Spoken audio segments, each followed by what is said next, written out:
Sports have a way of bringing us all together. And at Sleeper, we developed a fantasy platform designed to make leagues more fun and personal. Sleeper includes an integrated chat and every feature you could want for your NFL, NBA, and even esport leagues. Plus, it's completely free with no ads. See why millions have made Sleeper the fastest-growing fantasy platform. Download Sleeper on the App Store or Google Play today.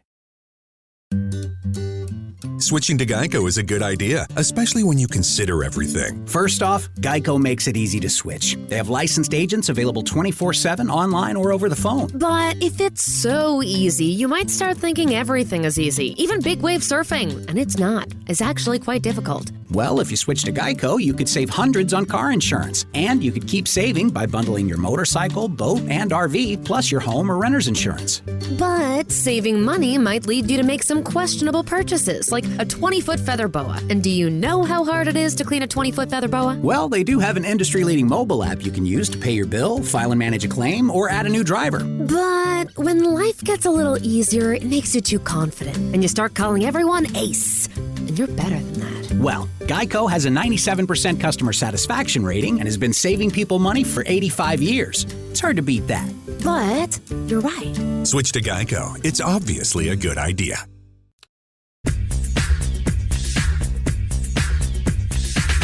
Hey, if you'd like to hear this show without ads and plugs interrupting, there's one thing you can do right now to make that happen, and that is become a PW Torch VIP member.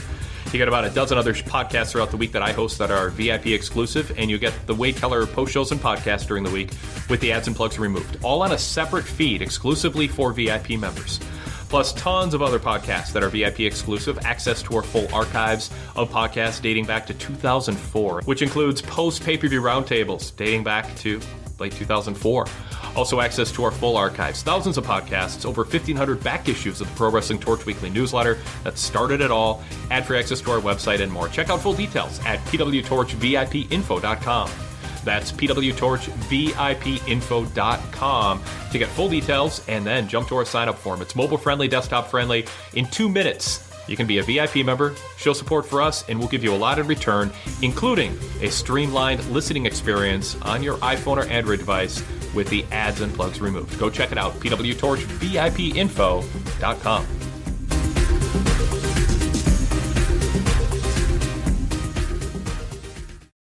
Cox can help make your home smarter and your life easier. Now you can use your Contour voice remote to connect to your home life cameras so you can view them right on your TV screen using simple voice commands. That makes it easy to keep tabs on what's happening around your home right from your couch. Need to keep an eye on the kids when they're playing outside? Just say, "Show me my backyard camera" into your Cox voice remote and watch them while you're in the house.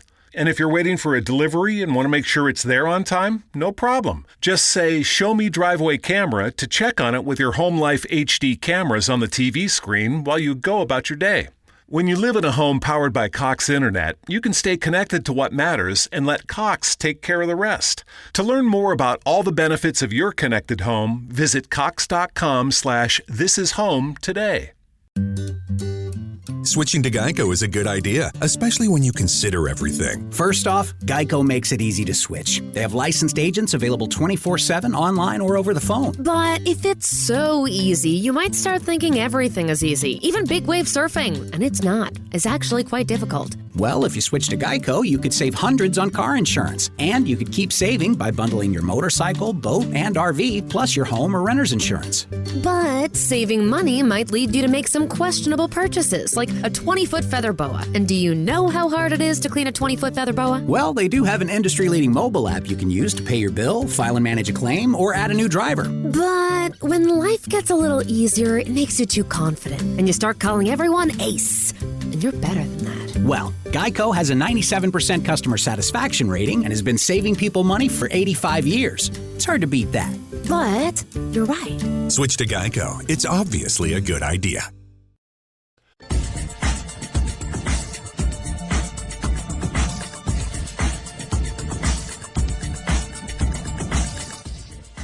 Now, PW Torch and Spreaker bring you the Wade Keller Pro Wrestling Podcast. It's time for Wade and his co-host to dive into the listener mailbag.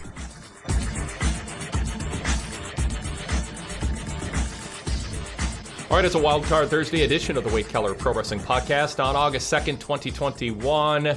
Coming up in a bit is a 10 years ago flashback episode that I hosted with Pat McNeil. And we took live calls and talked about the news of the week.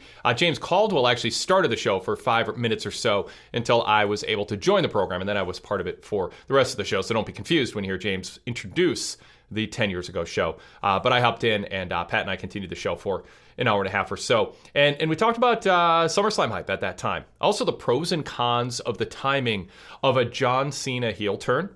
Also, this is topical, CM Punk's criticism of The Rock. Will Punk handle things differently now that he's in the Rock position of the returning big star who left pro wrestling, went elsewhere, and is now coming back? Also, would Steve Austin make a comeback on the same show as The Rock? What are the pros and cons of that? Also, the potential of John Morrison and Melina and their potential in TNA.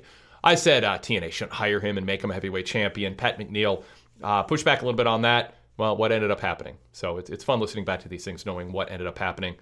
Also, a variety of email topics on that show. But first, speaking of email topics, we've got some emails for today's new mailbag edition here on the Wade Keller Pro Wrestling Podcast. By the way, Jason Powell joined me on the flagship earlier this week on Tuesday. So if you're hitting refresh hoping for the flagship edition, the show right under this on your listing is the new long-form 2-hour plus flagship. I think we went way over 2 hours with Jason Powell from ProWrestling.net. So be sure to check that out. We also had really fun and long shows talking about Raw on Monday night and Dynamite on Wednesday night on the Red Logo show. It's also free. It's called the Wade Keller Pro Wrestling Post Show. So if you're not subscribing to that yet for any reason and you've stumbled upon or been listening for a while to this, the Wade Keller Pro Wrestling Podcast, there's 2 separate feeds. They each have multiple news shows and flashbacks each week. The post show format is built around, of course, post shows with live calls, and the podcast format is a more traditional pre-recorded podcast and interviews and pay-per-view preview roundtables and mailbags.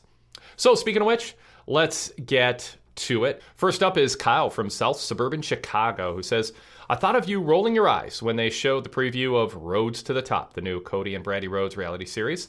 I see it's airing on a Wednesday on TNT. Do you think they'll just postpone Dynamite that week and just show the reality show instead to fulfill Cody and Brandi's egos? This is only sarcasm, but I did think of you rolling your eyes when they showed the preview. Have a great night. Thank you for your coverage of our great sport. All right, so I want to say, for the record, I am not going to fully prejudge this show. They have given us fodder. I have made fun of Cody making, although it stopped pretty quick, but making a very big deal out of fatherhood. It almost started to sound a little bit like Kenny Omega's sarcastic ring introductions that he had Justin Roberts do for a while, touting his accomplishments. And I thought only this side of like a royal family giving birth to a firstborn son had there been such a big deal made out of a wrestler having a baby, which happens all the time. Congratulations to Johnny Gargano and Candice LeRae on the announcement that they are expecting their first child. Congratulations to Hangman Page, on and on. I mean, it happens all the time. So we have little indications. And then Brandi Rhodes saying, we're tired of busting our neck, breaking our neck for everybody else. I'm surprised they put that in there because it's either very unself-aware or, well, it could be unself-aware, but the editors aren't letting Brandi and Cody know how bad that makes Brandi look on the surface without context. And maybe the context doesn't help, and that's why that was snuck in there. Maybe Cody oversaw the creation of that commercial, and Cody thought, that's brilliant. We are busting our necks for all these lazy people just playing video games and shooting hoops while I'm doing the heavy lifting on the creative side in the business. So we'll see, because this is an opportunity, and I say this in all seriousness, to learn more. I know it's reality TV. I know it's unscripted, but guided. I mean, it's loosely scripted, just not, memorized lines, so to speak, like in a full-fledged scripted series. But the networks tend to call them unscripted series as opposed to reality TV, because it's not reality. I mean, there's some of it's reality and it's mostly embellished, and a lot of it also is, set up for drama. But that said, this is a reality show of how Cody and Brandi want the world to see their domestic home life. So we're going to get a real window into how Cody and Brandi want people to see them. And this will be, their guard will be down at times, the cameras are rolling, but they have final edit on what goes on. So anything that's on the show, they got to be pretty proud of, or they have to think it at least will help make the show more entertaining and it doesn't do too much damage to their reputation. So therefore, we're going to learn a lot about Cody and Brandi. Cody is in his mid-30s, and I just, Brandi tried how many different gimmicks during the early months of AEW to the point where it was just a running joke. I mean, she just couldn't stick with anything very long. And tried so many things, and there were some things she was pretty good at, and a lot of things where it just didn't seem like it was the right fit for her. So I don't know that this show is going to turn her into a bigger star, but I bet she hopes that it makes her a bigger star, it's successful, that people like her, or at least are intrigued to see more of her, and that can give some clarity into what her role on Dynamite should be. Certainly the Bellas, with their reality shows, became bigger stars with a different audience than those typically sitting through Raw and SmackDown each week. I scoffed at a comment by a WWE executive, I think it was Kevin Dunn, who said, this reality series is going to bring new non-WWE fans into the fold, and they will become WWE fans. They'll watch the reality show because that's what they're into, and then they'll end up carrying over into Raw and SmackDown viewers and ticket buyers. I don't know if that ever happened, but I do believe there are people who are into reality shows who are not into watching wrestling, but they might watch some wrestling if the person who they got familiar with on a reality show ends up, if they're also on, say in this case, Brandi's on Dynamite on Wednesdays, maybe they will start watching Dynamite to see what her role is if she wins them over and they're intrigued. But I mean, that's a steep hill to climb if you're Cody and Brandi, to get somebody who isn't into Dynamite now to watch it because they're really into you. But the idea of having a reality show does make you seem like a bigger star because of it with the general wrestling fan. It doesn't necessarily translate in major ways. I don't think Miz is going to become more of a draw than he was, but I think people see Miz, who watch his show, as a pretty decent guy. Pretty cool, laid-back dude who plays it up for the cameras, but with a wink and a nod, and so we'll kind of enjoy him in that same way on TV, but now we kind of see he seems like a good dad and a good husband and a decent dude. So it helps his brand to an extent in that way, where people are more willing to play along. Some still won't, Todd Martin, but others will. And that's not really fair. It's more how Miz is portrayed that Todd's critical of. Not that Miz has no value, and even if he's a nice guy. But so going back to kind of your original question, yeah, I mean, I probably rolled my eyes a little bit in that preview, but I do want to say I'm going to watch the show, I'm going to react to the show and comment on the show, but I'm open to liking Cody and Brandi. I'm open to thinking that they actually have flipped some preconceptions about them, and then trying to evaluate, and I can check around too, how much of it is more reflective of who they are. With Cody and Brandi, we have windows into who they really are. Cody's put himself out there on media conference calls. He does a lot of media. I've interviewed him on the show. And, he puts himself out there on television in a way that's, the person he plays on Dynamite is pretty close to who he is in real life, I think. I've seen it behind the scenes at All In, and, he's a leader. I was in the locker room before the All In press conference, and he just stood on a chair in the middle of the room and got people's attention. Everyone paid attention, and he talked about what the plans were as he was producing the press conference segment. So he's got leadership skills, and he comes across that way on TV too. It's not totally phony. So we'll see. Now, I say all that I'm open-minded and fair, but I if I had to guess, I have a feeling this is going to make people not like Cody and Brandi more. I think Miz and Maurice, people like more because of the reality show.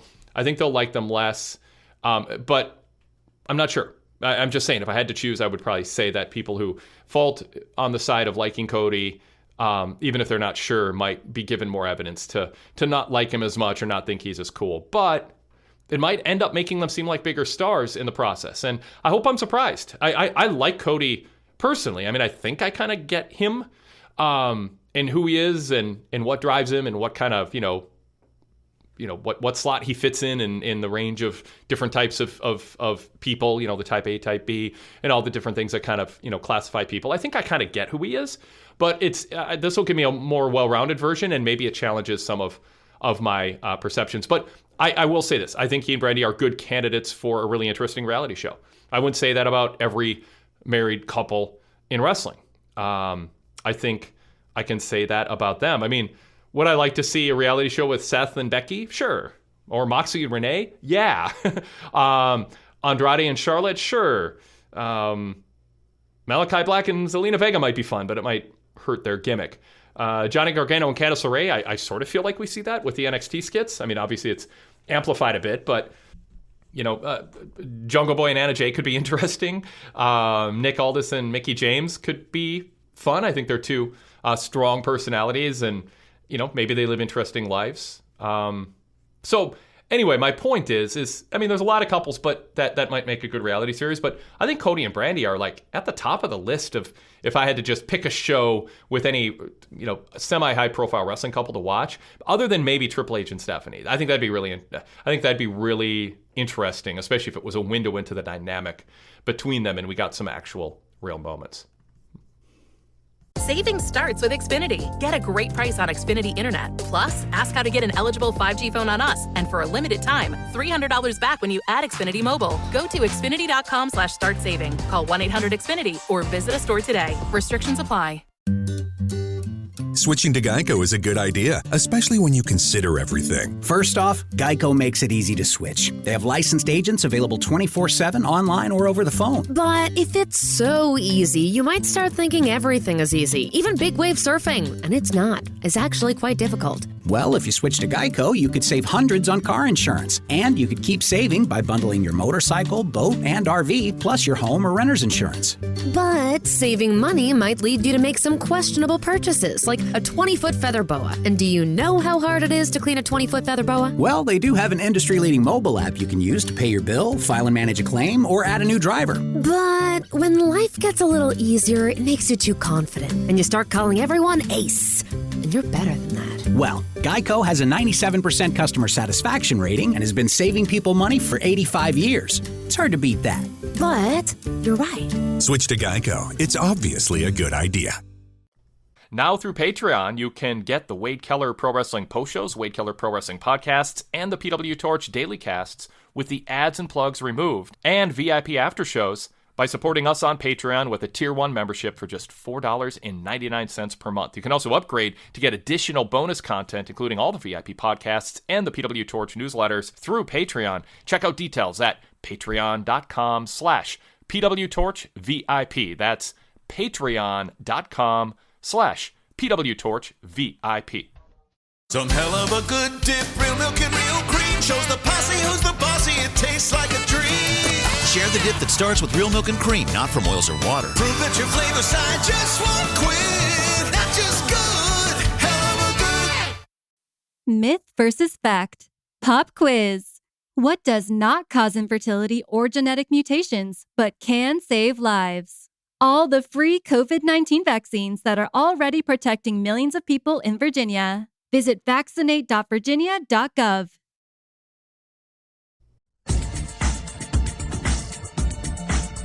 Okay, anyway, let's jump to another question here. Adam M. says, hey, wait, I just wanted to point something out to you to drive you crazy. For the entrance graphics, they're putting the period after the H for Nikki Ash, but if you look at the pay-per-view graphic when they hype the match, it's just A period, S period, H, and no period at the end. It's driven me crazy for weeks now, and I just figured you'd like to go insane too. Adam, you're an evil person. You're an evil person. That's the type of thing that bothers me. And I can't unsee that now. I don't know why you did that to me.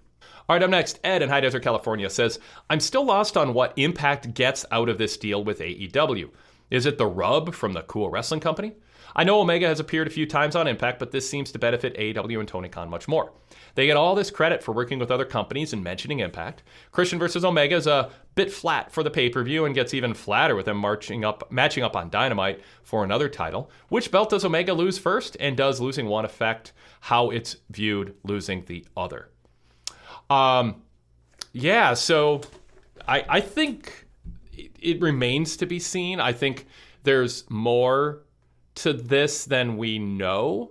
I asked Tony Khan specifically about it, and just he wasn't real specific, but just gave the impression to me in his comment on background that he doesn't do things that aren't sort of a big deal. I think he could have said, it's just a fun little thing I'm doing to to get a little something out of to give Kenny some extra. Like he could have framed it small, but it just gave me the impression on background. Stay tuned. This is going to develop into something. It's going to be good. So what does Impact get out of it? I mean, I think Impact gets quite a bit out of it because, Scott D'Amore last night was on Dynamite, on headset. His name, now more people know him and what he looks like. He got to mention Impact, that we would welcome the Dark Order as tag champs on Impact on Thursday nights. They just ran a video package tonight on Impact with a recap of the Kenny Omega Christian situation. They're now plugging Rampage on Friday, which is helpful for Tony because now, somewhere between 80 and 180,000 people are hearing about Rampage, and some of them, frankly, might not have been watching Dynamite. Not everybody who once watched Dynamite is necessarily watching Dynamite every week, and there are just some people who like Impact and are just turned off by some aspect of what AEW does, and they just are brand loyal to Impact. Well, maybe they'll tune in to see the Impact title defended. There's a possibility Christian beats Kenny for the Impact title under some circumstances that then leads to Kenny not being Impact champion and defending on their next Impact Plus show, and it might be Brian Myers instead. Todd Martin talked about that in the Fixed VIP show. But, Impact last week was watched by 103,000 viewers. It's not that was a lower number for them than usual. So they have, people are there. That's not nothing, and that might give a little boost to viewership for Rampage. So I think AEW is getting something out of it in a variety of ways, but Impact is getting use of Christian. They're getting a cross promotion with Christian and Kenny. I'm curious what kind of difference the viewership is for Impact. In the long run, it could turn out that Tony Khan bought part of the company and he wants to eventually own all of it or merge or something like that. I don't know. But I think you can argue either side in terms of who's benefiting more because Impact is so much smaller than AEW. Maybe Tony's got some clause where he'll have access if they launch their own streaming network to Impact's library. And, so I mean, I'm spitballing some ideas out there where there's enough there with Impact's library and 100,000 plus people watching them on Access and, whatever their audience on Twitch and YouTube and all that is. Every little bit helps as AEW is trying to crawl up and surpass Raw in some key demo numbers and just draw more pay-per-view buys and run a profitable company. Impact, kind of off the radar, now more on the radar of a lot of fans because of what they've been doing. Ed also asks, do you have any insight on how Cody got his reality show? Did Tony Khan pitch it as part of AEW, similar to WWE with their reality shows? Who exactly thought Cody is this interesting guy we need to see, so we need to see his life? Cody has aspired to do more than wrestling. And Brandi Rhodes is very, very eager to expand her brand and her awareness and her name. So this just seemed like a natural extension when AEW was working with TNT executives and Warner Media about how can we add more programming and give you more ad time to sell and more cross promotion. It's been established by WWE that this is a thing that's done, with Total Divas, Total Bellas, Miz and Mrs. It's something that there's a precedent and it's worked. They've done, solid reality show numbers. So, and like I said earlier, I think Cody is a absolute top candidate. And I think you're underestimating how interesting the show may be in ways that maybe Cody doesn't intend for you to find interesting or think is the impression people will get. But I think it raises his profile. I think it raises Cody's profile to be part of this. Switching to Geico is a good idea, especially when you consider everything. First off, Geico makes it easy to switch. They have licensed agents available 24/7 online or over the phone. But if it's so easy, you might start thinking everything is easy, even big wave surfing. And it's not. It's actually quite difficult. Well, if you switch to Geico, you could save hundreds on car insurance. And you could keep saving by bundling your motorcycle, boat, and RV, plus your home or renter's insurance.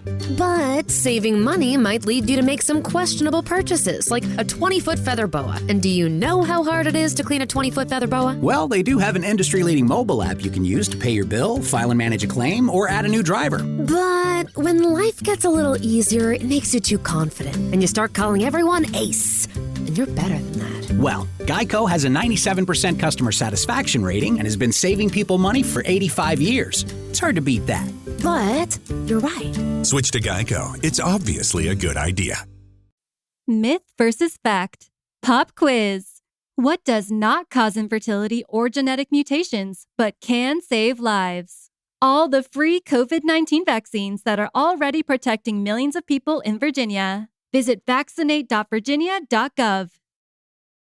Now through Patreon, you can get the Wade Keller Pro Wrestling post shows, Wade Keller Pro Wrestling podcasts, and the PW Torch daily casts with the ads and plugs removed, and VIP after shows by supporting us on Patreon with a Tier 1 membership for just $4.99 per month. You can also upgrade to get additional bonus content, including all the VIP podcasts and the PW Torch newsletters through Patreon. Check out details at patreon.com/PWTorchVIP. That's patreon.com/PWTorchVIP.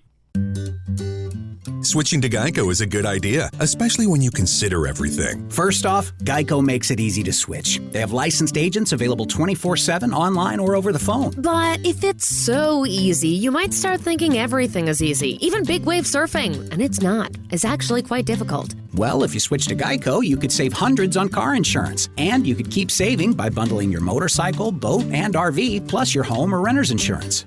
But saving money might lead you to make some questionable purchases, like a 20-foot feather boa. And do you know how hard it is to clean a 20-foot feather boa? Well, they do have an industry-leading mobile app you can use to pay your bill, file and manage a claim, or add a new driver. But when life gets a little easier, it makes you too confident, and you start calling everyone Ace. And you're better than that. Well, Geico has a 97% customer satisfaction rating and has been saving people money for 85 years. It's hard to beat that. But you're right. Switch to Geico. It's obviously a good idea. When it comes to working at Geico, our best advocates are our employees, like Maxine. But since she is so focused on growing her career, we hired an actor to read her story. At Geico, I love mentoring the new associates to help them make this a career and not just a job. And with new opportunities and job stability, Geico has been helping people grow their careers for over 75 years. The only downside, she still hasn't met the gecko. Where are you, fella? Ready to start your career, Fredericksburg? We're hiring claim sales and service agents. Apply online today at geico.job/Fredericksburg. All right, Shay from Brooklyn emailed and said, I love the way AEW showcases their young talent. I believe Dante Martin has looked great on all of his brief Dynamite appearances, but tonight a star was truly born. They gave him a full showcase and he put it all out there. I heard earlier a discussion on the flagship show about what's the point of AEW Dark. I don't watch it every week, but I will look at the lineups and seek out matches of interest to me. Dante's a guy whose stock is rising partially from the momentum he's building on Dark. There's confidence he has now that he didn't have when he first got to AEW. I feel like Dark has become my version of the old NXT. It's cool seeing guys develop in real time. So when they get showcase matches on Dynamite, it does feel like a big deal. I personally see nothing wrong with having Dark. For those who want to seek it out, it's there. And for those who don't, it's not necessary viewing. Having the option is pretty cool. And I think that's very fair, Shay. And I mean, that is kind of how I see it too. There's stretches of time where I'm watching more of it than at other times, depending on a variety of factors. But, you know, I think the question is weighing the positives and negatives. I think you bring up some of the positives. Some of the negatives are, how do you tape it and how burned out do the fans get? And you can say, well, fans can leave any time, as Jason Paul brought up. But how many fans don't want to leave before the carrot that's dangled of, a Jon Moxley Dark match coming up in 2 hours at the end of the Dark tapings? Like, you're almost, forcing people to sit through a lot of content that pushes 4 hours or more just to see a star, and it can build some resentment. I think, all in all, even with Rampage, I get Tony continuing to do it, especially during a pandemic, when wrestlers just can't get indie work or, they're not doing house shows. And this is a chance for coaches and Tony and the EVPs to get a real-time look at how wrestlers perform in front of a crowd, working the type of match that they ask them to work. I know Tony assigns wrestlers, I've talked to him about this off air, that he is deliberate with his team about who he puts against certain wrestlers because he wants certain guys that he trusts to have a good match and give him good feedback to let him know how good is this person to work with behind the scenes? How good were they in the ring? Did they listen? Did they remember? Did they execute? Did they connect with the crowd? So Tony's got some veterans working dark who are working with younger up-and-coming guys, and it is valuable intel that's being produced that you just don't get calling an indie promoter who's going to talk up his guy based on something that was done at a local high school gym or armory or whatever, or county fair. So I get it. I think you can, and like you said, it's put out there. You can watch it. You cannot watch it. They don't talk a lot about it. AEW Dark Elevation was an exception, and it got some attention when they brought Big Show in. But I don't think they've defined the show well enough. I think just having a overt mission statement and then trimming it a bit, especially post-pandemic if they can, would be a good idea. It was really easy to get out of hand with the length of AEW Dark when they didn't have paid fans sitting there forever because they could just tape, and it's just staff and crew who were there. Now I think they're running into more of an issue of how many fans, how long do you expect fans to sit around? So Shade continues. I've gotten to see the Acclaim, Wardlow, Jungle Boy, Varsity Blondes, and a bunch of women talent develop a bit. It seems the audiences that go to these shows are very plugged into Dark as well. Just listen to the pops for Fuego del Sol. Just wanted to share my thoughts on that. Plus, Darby came out to a record 20-2 tonight. Being able to throw those stats out there for new eyes can absolutely matter. Yeah, I mean, I it's a bit of a joke. It's sort of like boxing. Beat a bunch of tomato cans to build up your record, so it's more impressive. Early in the years of UFC, they just ask fighters, "What's your record?" They 132-3 in mixed martial arts. Before the word mixed martial arts was even a word or a term, it was no holds barred fighting at that point or hybrid fighting, and so they'd have fake records. It's not a fake record, but and it is legit. It's not a work. The win-loss totals are real, and it does give them something to a way to kind of live up to what they originally said was their approach, which was a sports-like approach based on wins and losses mattering. And they've used it enough that they get a passing grade for it. And it's always tough because sometimes having to worry about what someone's record is can get in the way, but they use it selectively when it makes sense in their storylines. Shay concludes, I want to add, the crowd likes Christian, but they did not want him to get the all-out title match. I thought Christian did a great job of commanding the crowd and bringing them back to his side. He came off like a star in a segment that could have made him look bad. Now that Christian has his Omega match Friday, I believe it really opens things up for Christian to get Christian taken out of the all-out match. They haven't stopped building this Adam Page story, and it really won't surprise me if Christian gets brutally taken out and they need a new title match for All Out. I'm also amazed by the patience they've had building Jungle Boy and Christian as buddies. When the betrayal of Jungle Boy happens now, it's going to have much more weight to it. They really have drawn out the Christian Jungle Boy angle. I wonder if they've drawn it out in part because of what they're doing with Christian and Kenny and Impact, or if they're just planting seeds for something that happens after All Out. I also wonder if it's a way to get Jungle Boy over to Impact to challenge Christian for the Impact Championship and give Jungle Boy perhaps an Impact title run as a way to give him a little indie street creds, such as can be garnered from Impact by being a former Impact World Heavyweight Champion, holding a title once held by Samoa Joe and Robert Roode and AJ Styles and, Jeff Jarrett, among many others. So we can see. I mean, it's a bit of a, going back to the original question in the mailbag, it is a bit of a playground for Tony Khan, the whole wrestling scene, little one hand washes the other with the NWA. You get us some female talent we can use when we need them. I'll give a quick plug to NWA Power. With Impact, I think one hand is washing the other. I don't know how formal it is and how extensive officially it is on paper or anything. They've, kept that pretty close to their vest. But I think that the possibility of, say, Christian winning the title, you're right, he could get knocked out of All Out. Or could be, who knows? I mean, I'm sure they have something very specific in mind. But the Jungle Boy angle could end up actually playing out in a way that gives Jungle Boy a pay-per-view main event world title win over Christian that then is brought over as a storyline on Dynamite. And there's negatives to not having everything happen on Dynamite and Rampage proper and having things happen outside of it. And you would hope Tony Khan has, something in mind to make sure that he gets something out of that and it doesn't just confuse the viewer into thinking, wait, why is there another wrestling company? Why are AEW wrestlers wrestling over there and why are some of their wrestlers wrestling over here? Oh, now they need to see my birth certificate. Honey, where do we keep the birth certificates? Why? Buying socks? Socks. I'll check upstairs. It's easy to be unsafe online. You're the best! Now it's easy to help protect yourself. Norton 360 with LifeLock gives you device security, a VPN for online privacy, and identity theft protection, all in one. Opt in to cyber safety. Save 25% or more off your first year at norton.com/news.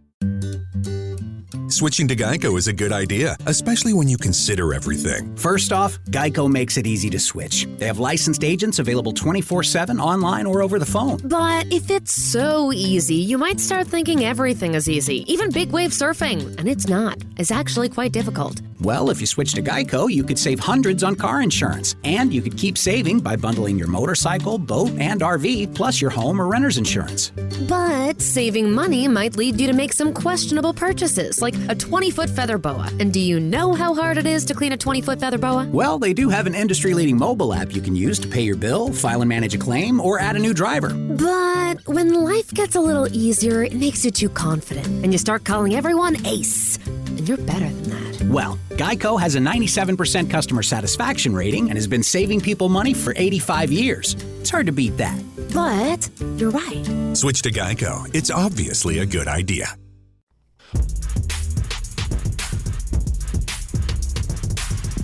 Check out our new 2021 PW Torch VIP podcast lineup, including Everything with Rich Fan, hosted by Wade Keller, where on weekends we get together and talk about everything. And that includes our popular Off the Beaten Path segment, where either Rich or I present each other with something to watch that's off the beaten path, and we dissect and analyze and react to it. Sometimes it's weird, sometimes it's nostalgic, sometimes it's therapeutic, and sometimes it's just plucking something from the past that would work today that's not being done.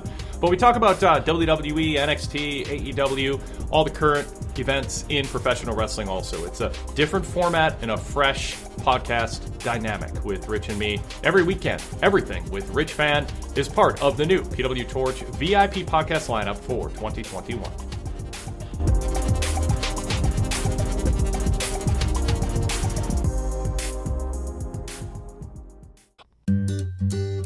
Switching to Geico is a good idea, especially when you consider everything. First off, Geico makes it easy to switch. They have licensed agents available 24/7 online or over the phone. But if it's so easy, you might start thinking everything is easy, even big wave surfing. And it's not. It's actually quite difficult. Well, if you switch to Geico, you could save hundreds on car insurance. And you could keep saving by bundling your motorcycle, boat, and RV, plus your home or renter's insurance.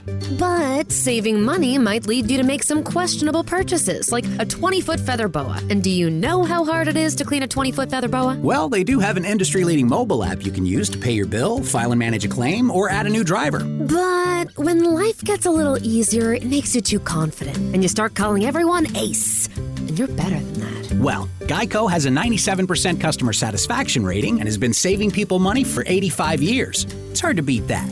But you're right. Switch to Geico. It's obviously a good idea. When it comes to working at Geico, our best advocates are our employees, like Maxine. But since she is so focused on growing her career, we hired an actor to read her story. At Geico, I love mentoring the new associates to help them make this a career and not just a job. And with new opportunities and job stability, Geico has been helping people grow their careers for over 75 years. The only downside, she still hasn't met the gecko. Where are you, fella? Ready to start your career, Fredericksburg? We're hiring claim sales and service agents. Apply online today at geico.job/Fredericksburg. All right, up next, Sean from Murfreesboro, Tennessee, said, I had a thought about the announcers, especially last night on Raw. First, I want to say Raw has been so bad for so long, but I'm still hoping it gets better, but I'm not holding my breath. It just sucks because there's so much talent. My question, though, is I was so frustrated when Damian Priest challenged Sheamus to the title match, and Vince McMahon makes the announcers sound so shocked, even though we fans knew that it was coming because they've had a beef for the last few weeks, and he wrestled in a contenders match, not title match, and won a few weeks ago. Does it bother you guys how bad the announcers look by being so shocked that this is happening? I feel like this happens a lot. Also, should they not have brought up Cross yet? I'm with you, Wade. I'm not a fan of his, but you still heard him by the 50-50 booking. Anyway, I always appreciate your thoughts and insight. Everyone, go VIP. Thanks, Sean. Yeah, I like announcers not insulting the intelligence of the audience, but also not having the announcers look dumb and naive relative to what the average viewer at home is, or below average viewer, above average viewer, what the viewers at home already, what dot they already connected. somebody had commented on Excalibur needs to stop saying, this is the title change, this is it, like WWE has done, where you end up with fans going, well, if he says it's a title change, it's not going to be.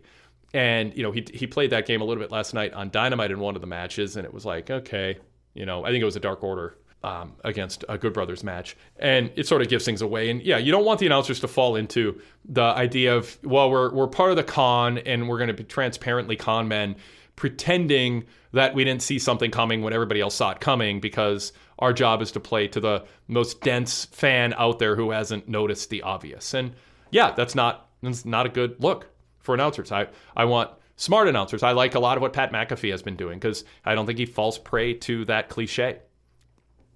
As for Karrion Kross, yeah, they shouldn't have brought him up. I mean, he came back on the first Raw back in front of a live audience, and I think Vince just wanted to throw a bunch of stuff out there to make that show back seem special. And in the process, it came across as looking at some sort of passive-aggressive power play against Triple H to make him look bad, or show who's the boss, or who knows what. We've all speculated and heard rumors about it, but no, he shouldn't have been built up. He shouldn't have been on TV. He should have been built up first. There should have been vignettes. NXT could have acknowledged that Karrion Kross, or not, but they could have acknowledged, Karrion Kross, win or lose at TakeOver, is headed to Raw. Will he bring the NXT title with him in September when he makes his Raw debut? And try to find, and Kross could have said, actually, when I'm going to retain the NXT title at TakeOver, and then I'm going to go and find new opponents because I'm out of them here.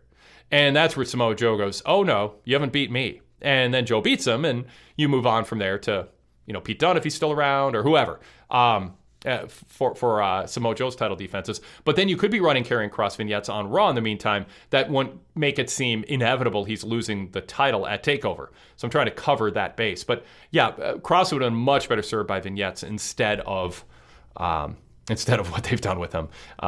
That is a gimme at this point, for sure. On a positive note, John from Tennessee said, besides the Alexa Bliss nonsense, I feel like Raw has been better lately than recent weeks. I'm liking what I've seen from Damian Priest so far.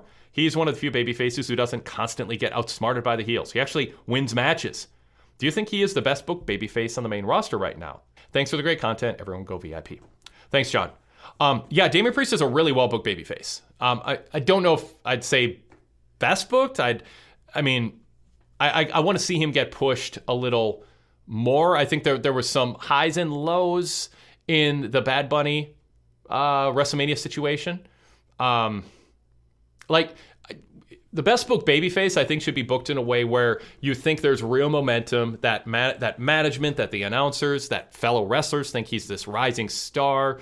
And they're not really telling that story with him. It's more just personal.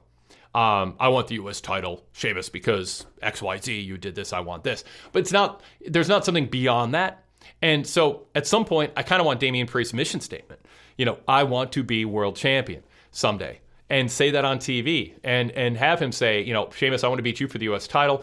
I eventually am going to make it to the world title. I want to become world champion. Winning the U.S. title is a step in that direction, and beating you, frankly, would be a real statement that says I'm ready to move up. And WWE doesn't really talk about that stuff. It's all about what's happening this week. These two are against each other. That's it. They're the only ones they're only thinking about what they're doing now. They're not thinking about anybody else. They're not interacting with anybody else. But I like those larger sweeping storylines too. And for whatever reason, they don't like to tell those stories. But I think he'd be capable of that. But he is a smarter babyface. He didn't succumb to the distraction and just turn his back. I think that makes babyfaces look bad.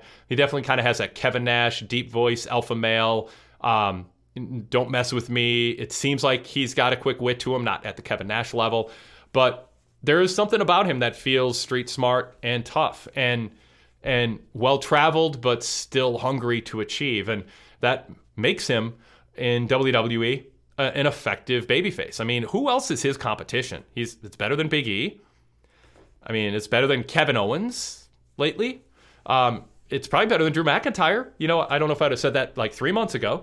But sadly, there's just not a lot of competition on Raw and SmackDown for who the best pushed babyface is. So I guess as I'm thinking about it more, yeah, I would say that Damian Priest is the best booked babyface in WWE right now. All right, I will wrap up there. Our email address is wadekellerpodcast@pwtorch.com. That's wadekellerpodcast at pwtorch.com. Keep the questions coming. Send them at any time on anything, and we'll get to them either on the post shows if they're about that particular show that night or on mailbag segments like this. So now we're going to shift to the 10 years ago show that I did with Pat McNeil, then Pro Wrestling Torch columnist. Again, lots of SummerSlam talk, pros and cons of the timing of a potential John Cena heel turn. We talked some Zack Ryder. We discussed a potential comeback of Steve Austin. Would he want to share the spotlight with The Rock? Also, Mick Foley was in the conversation about a tweet from him, John Morrison's potential in TNA, and more. So enjoy this. It aired originally on August 10th, 2011. Here we go.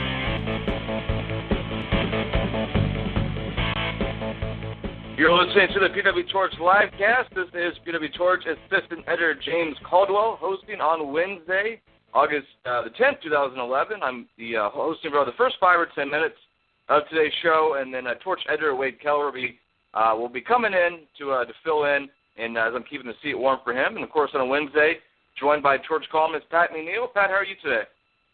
I'm doing fine. Hello, you people. How are you doing, Wade? I'm doing great. No. Wade will be in a little bit, running a little bit behind, so I'm kind of jumping in to host, get the show started on the right foot. And, Pat, we've got a lot of ground to cover with WWE. The final hype for SummerSlam we saw on Monday's Raw. Kind of removed from that and having a rating to look at, too. 3.1 rating for Monday's show. Pat, what was your reaction to that rating and Monday's show in general? Well, my reaction to Monday's show was, other than the last segment, and the last segment had its own sort of issues. It wasn't good. It wasn't more to the point. It might have stood okay. It might have been okay standing on its own, but it wasn't good for the purpose of getting people excited about SummerSlam on Sunday. Because right now there's one match. It's a one-match show, and the match is Cena versus Punk. And if you watched Money in the Bank, you saw it. Right. Does adding Triple H, do you think that was their answer for, okay, we have to add something? At Money in the Bank, it was Punk's in his hometown. It was the title's on the line. The title's in jeopardy. Punk's going to leave with the title potentially. Cena could get fired. You have all these sort of things flying around. Do you feel they added Triple H because they felt they needed something more than just a unification match? I guess they did. I mean, I would think that John Cena and CM Punk having the rematch would, you have one of the, and even if you're just doing it in kayfabe, you can say one of the best matches of, the past several years. You would think that would be enough. Plus, Cena and Punk each having their own fans. It's in Los Angeles instead of Chicago, so Punk loses the home field advantage. You would think all that would be enough. I think they felt they needed more, and they needed Triple H, but their thinking is colored by different sensibilities than my thinking is. For example, you watched Raw, right, James? I think I did, yes. Yes, okay. Compare the reaction that the crowd gave to Triple H with the reaction that the crowd gave to John Cena and CM Punk. And it was obvious the people in Northern California weren't as interested in Triple H as they are in John Cena or CM Punk, probably because Cena and Punk are wrestlers and have wrestled for the past few months and have been placed as the two top guys in the company, and Triple H hasn't. He's a guy in a suit right now until he beats somebody up. So, I feel like that's part of the issue. Is that the audience isn't used to Hunter in that role. They're used to him either being Triple H and face Undertaker or being the comedy guy with DX. They're not used to him in this suit role. They don't know how to receive or react to it. What do you think? No, they're used to him, and they're not really used to him as a suit. I mean, they're used to him being a deliberate heel, but that was kind of boring, Yeah. I mean, I just don't think there's this.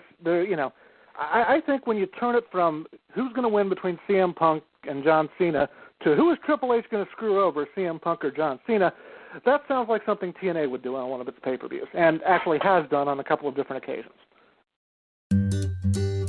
Switching to Geico is a good idea, especially when you consider everything. First off, Geico makes it easy to switch. They have licensed agents available 24/7 online or over the phone. But if it's so easy, you might start thinking everything is easy, even big wave surfing. And it's not. It's actually quite difficult. Well, if you switch to Geico, you could save hundreds on car insurance. And you could keep saving by bundling your motorcycle, boat, and RV, plus your home or renter's insurance.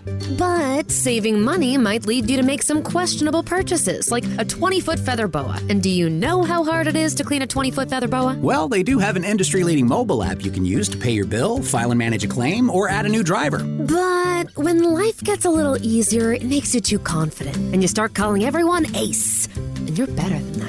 Well, Geico has a 97% customer satisfaction rating and has been saving people money for 85 years. It's hard to beat that. But you're right. Switch to Geico. It's obviously a good idea. Myth versus fact. Pop quiz. What does not cause infertility or genetic mutations, but can save lives? All the free COVID-19 vaccines that are already protecting millions of people in Virginia. Visit vaccinate.virginia.gov.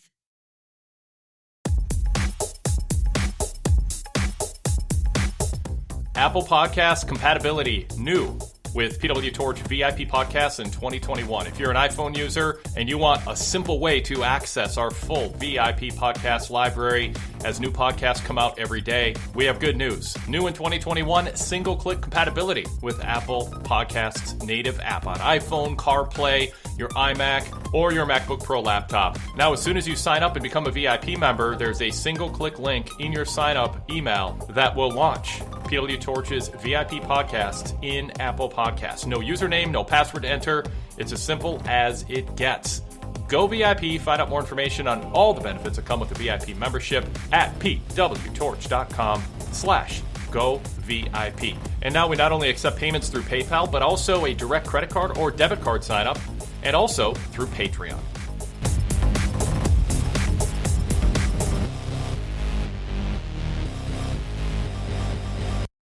When it comes to working at Geico, our best advocates are our employees, like Maxine. But since she is so focused on growing her career, we hired an actor to read her story. At Geico, I love mentoring the new associates to help them make this a career and not just a job. And with new opportunities and job stability, Geico has been helping people grow their careers for over 75 years. The only downside, she still hasn't met the gecko.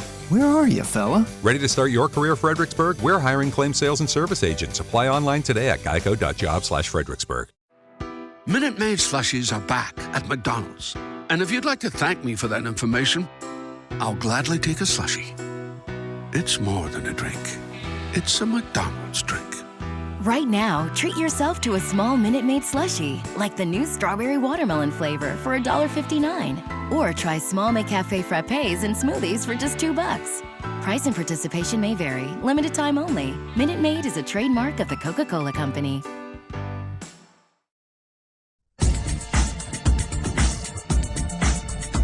I think that the underlying issue is that they rush into the rematch. We talked about this last week, Pat. That rematch between Cena and Punk, being able to actually take 4 or 5 weeks to talk about the match, talk about how great it was, and then now you get to see the rematch. If you missed it the first time, kind of have that buyer's remorse be part of the story. Now you get to see the rematch on a bigger stage. Save it for Survivor Series, put it in Madison Square Garden, and say it's going to be an even bigger deal than it was in Money in the Bank, and have whatever would have played out these 2 months from Money in the Bank to Survivor Series. If they would have waited and saved that rematch for then, I think that they wouldn't be running into so many issues like you talked about, Pat, which is they had to rush. They rushed into this, and now they feel they had to throw something together last second to try to create that artificial hype for the rematch on such a short turnaround. Based on that last promo, Pat, I'm kind of mixed on it. I think it was effective and it was effective enough, but I still feel like they still kind of drift a little bit. What was your take on that final promo exchange, contract signing? At the end of the day, did they accomplish their goal of selling SummerSlam? They accomplished their goal, but the goal wasn't to sell SummerSlam. I mean, but what they accomplished isn't going to sell SummerSlam. I don't think. I mean, you have the built-in problem being that sequels are never as good as the original. Mm-hmm. And again, the build-up is around Triple H, and they ruined Punk by having him come back too soon. If they had done something like Cena wins the title and Triple H comes and announces that he's re-signed CM Punk and CM Punk will be at SummerSlam. And he's going to wrestle John Cena, and we don't actually see Cena and Punk face to face until SummerSlam. I think that would have done better. So you think the confrontation has kind of overexposed the moment? You think? Yeah, I think so. I mean, all you're doing week to week is pointing out that John Cena is not cool with adult males, and and for all that, CM Punk gets booed a lot too. I mean, there's the crowd is split on it, which is I guess they figured, well, people are talking about it, it must be good. Right, and I felt like you kind of look at the last couple weeks of Raw. Punk has felt like at times just another guy on the roster. That backstage promo with Josh Matthews before his match with Del Rio. That felt like he's just another guy. I thought they kind of corrected that in the final segment. They kind of went back to the work shoot and let Punk be Punk. That was okay. I think the issue was he didn't have a comeback, and this is the biggest problem I had with the way he came back is he has no comeback to the obviously in the context of the storyline, not him personally, but his character. He does have a comeback to the idea that you came back early because you were bluffing. You made up these demands. All you wanted were demands. It was all about you. You didn't really have it. You didn't really have the voice of the voiceless in mind. You were out self-promoting yourself. That argument that Cena and Triple H kind of landed that body shot, and then Punk changed the subject to who does the firing and the hiring around here.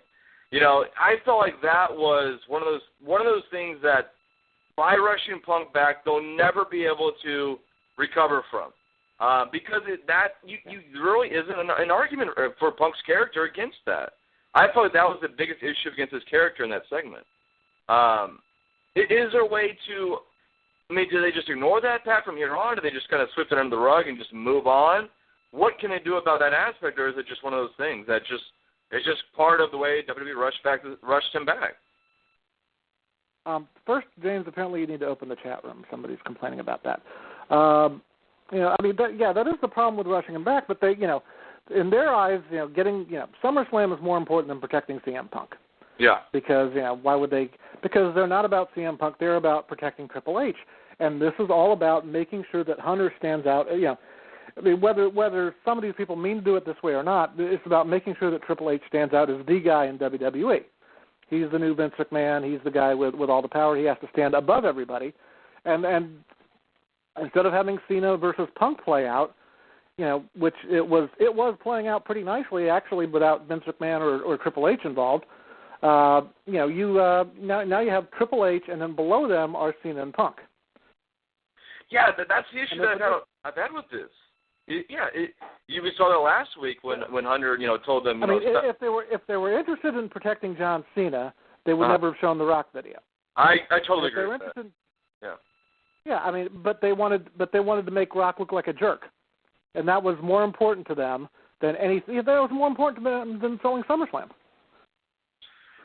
It's so weird, like you said, Pat. When I saw that, obviously they didn't show the whole thing, but they showed the meat of it, which was tearing down John Cena. And my thought for the last month and a half has been they're walking a very dangerous road of exposing all the flaws that people talk about with Cena's character, and having Cena sort of self-deprecate, acknowledge it a little bit, and talk about the work rate and 5 moves of doom and all that.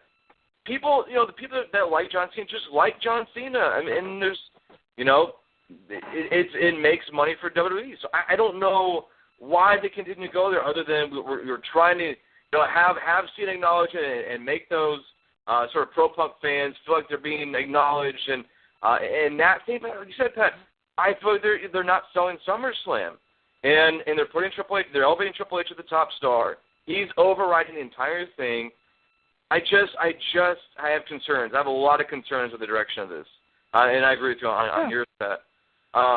What is your prediction? I'm sure we'll talk about, or you and Wade will talk about this during the show. But what is your prediction for SummerSlam?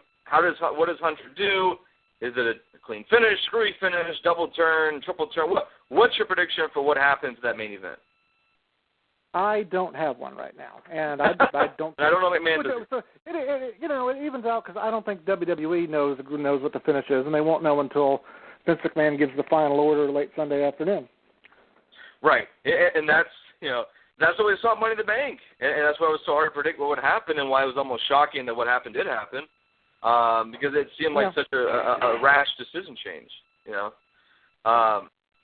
So it's going to be fascinating on Sunday. I imagine that, I think that what happens, my prediction is that Hunter, they go into a Hunter-Punk feud, and then Cena picks up a feud with Del Rio, or, they have the Rey Mysterio match waiting there on Monday, too, so that's worth considering. So all that to be bandied about on Sunday. I believe we're now joined by Torch Column, or I'm the Torch editor. Wade, you're the Torch editor, right? How you doing, James? Thanks for covering for me. Hey, Pat. That's the columnist. I'm the editor. You're the editor. Yeah. Yes. Very, very cool. What have we talked about? Where are we? We have talked about Raw. We're still talking about Raw, but I'm sure there are people waiting to call in. Oh, cool. All right. So just because everyone will enjoy this, James, I guess if you're going to leave us, you need to hang up, and then I'll call in, conference in as host. There you go. I can do that. Does that make sense? Reggaeton, the beat that has taken over the world. But honey, not a lot of people know how it started. I'm Ivy Queen, and I'm here to tell you a story.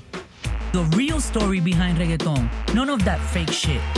It's a story of how we got loud. From Spotify Studios and Futuro Studios. Loud, the history of reggaeton. Listen for free, exclusively on Spotify. Cox can help make your home smarter and your life easier. Now you can use your Contour voice remote to connect to your home life cameras so you can view them right on your TV screen using simple voice commands. That makes it easy to keep tabs on what's happening around your home right from your couch. Need to keep an eye on the kids when they're playing outside? Just say, "Show me my backyard camera" into your Cox voice remote and watch them while you're in the house.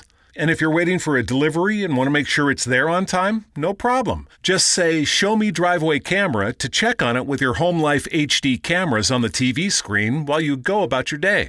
When you live in a home powered by Cox Internet, you can stay connected to what matters and let Cox take care of the rest. To learn more about all the benefits of your connected home, visit cox.com/thisishome today.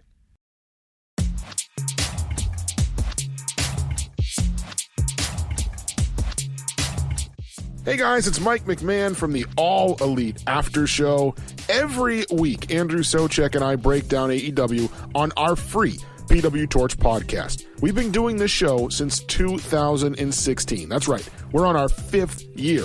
When we started the show back then, we were talking just Impact Wrestling, and we still talk about them from time to time as well. And over the years, we've branched out to also discuss MLW, and of course, the main event of our program, which is always the latest going on in AEW. Again, the show is called the All Elite After Show with me, Mike McMahon, and my partner, Andrew Socek. You can check us out as part of the PW Torch Daily Cast lineup. You can subscribe to our show and all of the Daily Cast shows just by searching PW Torch on any podcast app. And of course, you can listen ad-free with a PW Torch VIP membership.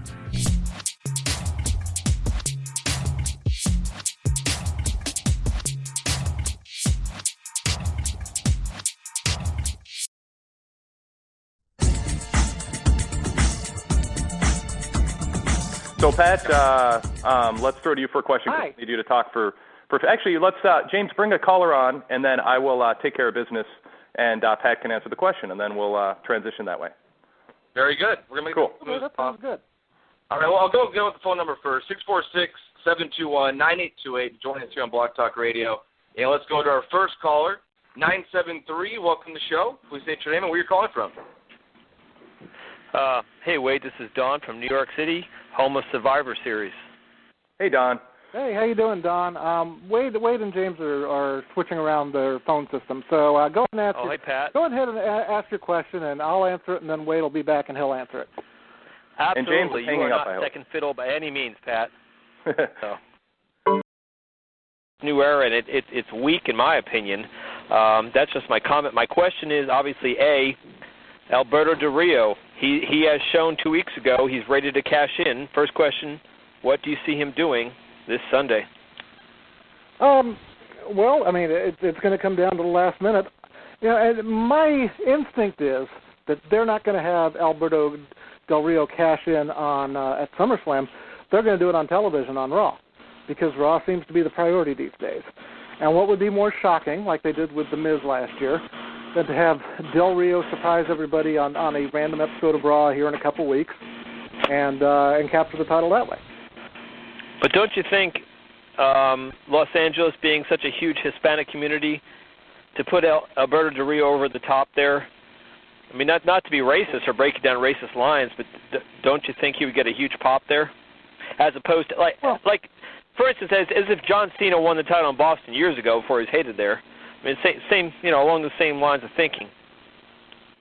Pat, let me jump in with a quick thought on this. They're in San Diego, and that's probably even a bigger Hispanic population than Los Angeles, by percentage. Pat, can you hear me? Not numbers-wise. Well, by percentage. Anyway, I don't think I'm pretty sure they're not thinking about that way. Just to guess, I think they'd rather have the surprise. Just like CM Punk. I could call him Chicago Punk, but Chicago made Punk. Just the way he went over in Chicago, just terms of fan base. That's all. Not necessarily in terms of racial lines. Second question. I'll get off and let other calls get in. Beth Phoenix and Talia. Are you liking the new storyline? This is how they're saying how the days of the Barbie doll booty popping splits are over. I'm liking it too as well. I want to see. In fact, I saw a big improvement in the Eve Torres match on Monday. Just want to get your comments on that. How do you feel like they're making a shift in the women's division? Look, Wade, are you back yet? Can you hear me? Hello? No. Uh-huh. I can hear you. I can hear you. Oh, okay. I tried talking earlier, and I just wanted to make sure you were on the line. Yeah, no, I tried talking earlier, and it sounded like nobody heard me. So, I first of all, the Natalya the Beth Phoenix thing, I like it, but I want to see a little bit more, because are they portraying them as heels? And if so, are they portraying them as heels because of the way they look? Because they're not Barbie dolls. In that case, it could actually be kind of annoying. If they portray them as baby faces because they're saying no more Barbie dolls, and that's what you like about it, Don, well, then are we supposed to boo Kelly Kelly? So, I'm a proponent of the promotion should give us a good reason to like somebody and a good reason not to like somebody. And I think that's what makes pro wrestling work. And too many shades of gray, or we'll let the fans decide, or booking from the point of view that there is no right and wrong, there is no good person who does good things for people, and there is no rude, discourteous person who cheats to win. It's all fair game. If that's the approach that the McMahons and Kevin Dunns and Triple H's of the world take, and sometimes I get that feeling. Sometimes I think they're kind of trying to say, well, if we have good guys and bad guys, they think about the way that they run their lives, and they think, does that make me a bad guy? And so they just want to make it, well, everybody's flawed, and they leave it up to the fans. So that's my concern about this angle right now, and it was kind of my concern, but the karma thing kind of got derailed. In general, do I want to see Beth Phoenix and Natalya be in the mix and get pushes and have different body types and different appearances and different categories of beauty? Getting a push and getting television time? Absolutely, especially if they can work in the ring. Yeah, every other division from TNA down to Shimmer, down, all the way down the Indies, obviously give a lot more cred to the women's division. But again, we've talked about this before. There's only so much time slot at the top, and it's all about the wrestler with the biggest, broadest market appeal. Yeah. Thank you for the call, guys. I'll let you take other calls. Great. Thanks, Don. Appreciate the call. Okay, Don. I'll say on the Del Rio thing, he said that, if Del Rio wins the title in Mexico, he'll be, a returning hero. I'm not so sure. If Del Rio is matched against Rey, for instance, Del Rio will be booed.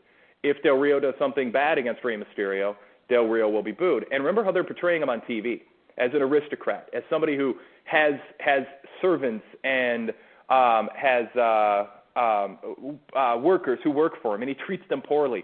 They tell you that story. He's one person who, no matter what country you're from, I would hope you would look at him as a pretty lousy person who you wouldn't want your daughter to marry. You wouldn't want him as a neighbor, and you wouldn't, he's just one of those people you wouldn't want to have power over you in life.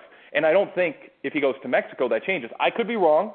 Maybe they'll, twist his portrayal in Mexico a different way, but I don't think necessarily that he's just because he's from Mexico, he's a good guy in Mexico. Yeah, and I also don't see it's possible, but I don't think that Alberto Del Rio is going to get the same kind of reaction in Los Angeles as CM Punk got in Chicago, and I'm not sure that they'd be 100% in favor of it if he did.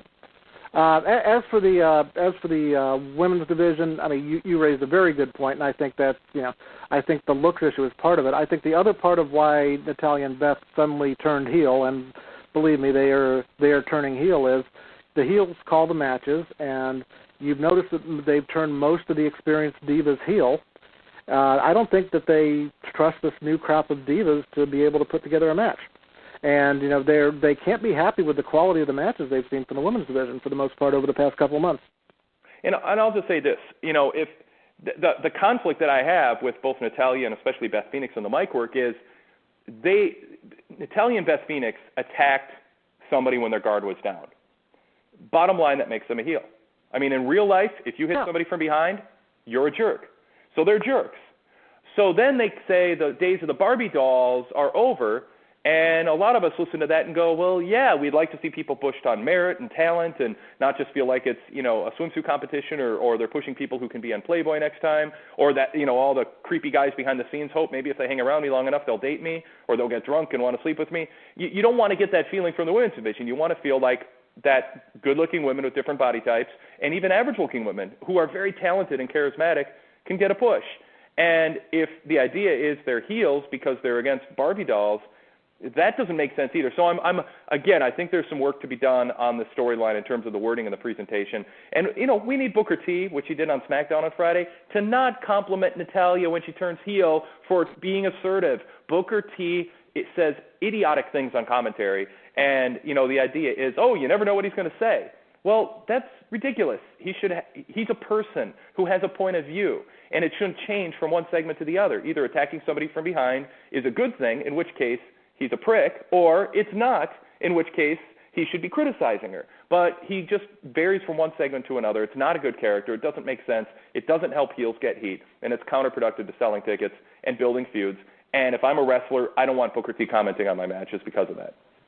Well, yeah, there's that. Yeah. I think the big problem in WWE right now is, the WWE morality is what you could see as Vince McMahon's morality, which is, God sides with the bigger battalion.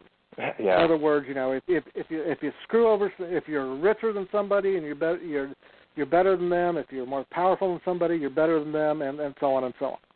Yeah.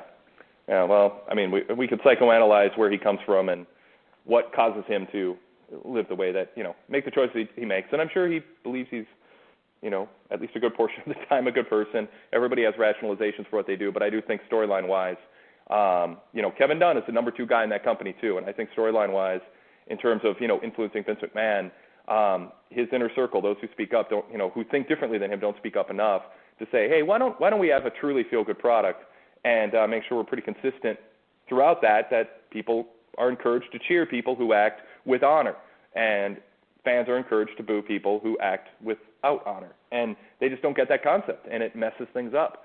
And that's not to say there's not time for an exception to that now and then. I mean, there can be 2 people who fans like who clash, like Cena and Punk, and the fans' 2 sides.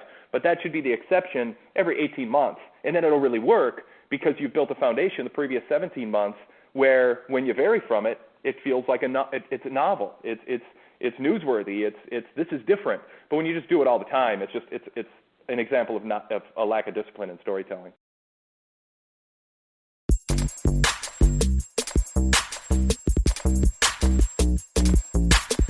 Wrestling fans, are you that person that works in a pro wrestling reference to every aspect of your life? Well, we're those kind of people too, but we do so with mixed martial arts. I'm Robert Vallejos, host of MMA Talk for Pro Wrestling Fans, every Monday on PW Torch's Daily Cast lineup. Not only do we cover every UFC and Bellator event, we provide context that only a wrestling fan would really understand. I mean, we're the type of people that if you ask us about how much of a mess the middleweight title situation is, we're likely to reference WCW in the early 90s. Think of us as a podcast for casual MMA fans done by hardcore wrestling nerds. And you can find us by searching PW Torch in Apple Podcasts or any popular podcast app. And we're always available on demand at pwtorchdailycast.com, where you can check out the entire lineup of the PW Torch Daily Casts.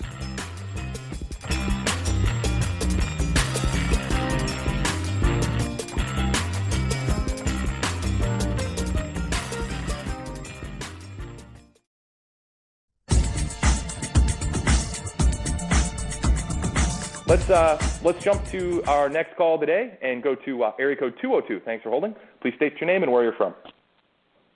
Hi, this is Anthony from Washington, D.C. Hey, Anthony, what's up? Nothing much. I enjoyed the promo with the contract signing with CM Punk and John Cena. It kind of was on par a little bit to me. I mean, this is my opinion, with the Shawn Michaels and Bret Hart feud that they had going on. I enjoyed it on that level, but I was just wondering, do they have like a new creative writing team and stuff? Because it seems like they're like everywhere, like each and every Monday night lately. They're like over here and over there, and it's kind of leaving some of the hardcore fans kind of bewildered. What's your thought on that? They've got a different structure, but the same people. Vince McMahon's still number one. Triple H and Stephanie are in a position of supervising, and they can veto or come up with big concept ideas. And then Brian Gewirtz and Michael Hayes are at the next level of supervising the people who really write the shows from start to finish. And then there's a showrunner who's kind of overseeing everything, who has no wrestling background, who's kind of inserted in that hierarchy somewhere. And then down at the bottom are the actual writers, including head writer Dave Kapoor on Raw and Ed Koskey on SmackDown, and they're the ones who put the script together. And then they have assistants, some of whom come from soap operas, some of whom come from Hollywood, and so that's kind of the process. But it's not really a lot different. I think what you're seeing is adjusting on the fly to an angle that doesn't instinctually fit Vince McMahon's vision of what wrestling should be, but he got encouraged to take a chance and do something different. And it didn't pay off. It hasn't paid off in ratings. And when it doesn't take off, then you start tweaking it and adjusting it and second-guessing yourself. And you end up, like a lot of times, if you read a movie review about a bad movie, and they'll say, the problem with this movie is it went through 3 different script writing teams over the course of 24 months, and it looks like it. It's assembled by committee, and it's a mess. And I think that Raw looks lately like it's assembled by committee. There's moments that are really entertaining and effective, and then there's a whole mishmash of things that look like there wasn't one vision overseeing it. And there's so many layers of people now. I think it's kind of a mess. Pat, anything to add to that? I think part of the reason that Anthony thinks that way is they have cut back a lot on the stupid backstage skits. I mean, they still do backstage interviews, right, but it somehow seems a little more serious. Yeah. But yeah, it's the same people. Yeah. Yeah. All right, Don. Anthony, anything else? Yeah, cause to me, it didn't make no sense the way they kind of had Del Rio kind of jobbed out to CM Punk like that. Because I mean, the guy won Money in the Bank, so does that like screw him up in future matches or something? I didn't like that Del Rio lost in 4 minutes. I mean, I thought. Yeah, 4 minutes, exactly. Yeah, and you know what? If they lost in 4 minutes, they should make a really big deal out of the fact that the number one, the kind of perennial number one contender, the guy with the Money in the Bank briefcase, lost to CM Punk in 4 minutes. They should be asking what's wrong with him. Is CM Punk just on a roll? Did Del Rio underestimate? They should talk about it. That's a big deal. And they didn't talk about it because it's just right on to the next thing. And that's one of the things that I wrote about in this week's Pro Wrestling Torch newsletter in my cover story editorial. They need to slow down and take a breath and let things sink in and really start talking more about a match before it happens and start talking about the finish of a match after it happens, and quit thinking, well, we want to keep viewers from switching channels, so let's put 2 guys who are about equal on the roster against each other, but we don't want to have it last too long because then people won't watch, so let's just go 5 minutes and get out of it, but then we'll quickly move on to the next thing, and hopefully they remember CM Punk won, but hopefully everybody forgets that Alberto Del Rio lost. And it just makes no sense to me. I think it's just sloppy storytelling. Pat?